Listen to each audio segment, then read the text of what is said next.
వీళ్ళు మాట వరుసకు మాత్రం మీరు దేవుని బిడ్డలు అంటారు, కానీ దేవుడికి అసలు ఒకడే కొడుకు ఉంటాడంటారు వాళ్ళు. ఆ దేవుడి కొడుకే దేవుడు అని వాళ్ళ కాన్సెప్ట్ అనమాట. మీరందరూ సిన్నర్స్ కాబట్టి ఆ దేవుని కొడుకు పూజ చేస్తే మీరు స్వర్గానికి వెళ్తారని అసలు మతం యొక్క మూల సిద్ధాంతం.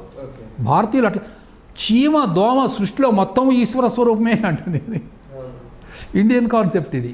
ఓకే, 3 అన్నారు మీరు, 3 అంశాలు: బర్త్, డెత్, రిసరెక్షన్.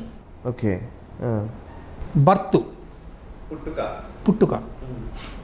యేసు ప్రభువు కన్యకు జన్మించెను.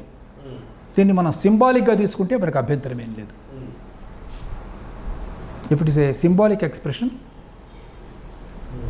ఏదో పరిశుద్ధాత్మకు కుంతీదేవికి పుట్టిన అన్నట్లు సింబాలిక్గా తీసుకుంటే, ఇక్కడ సింబాలిజం కాకుండా ఆవిడ ఏం చేస్తుందంటే, ఎలిజబెత్ అని వీళ్ళకి మేనత్ ఉందండి.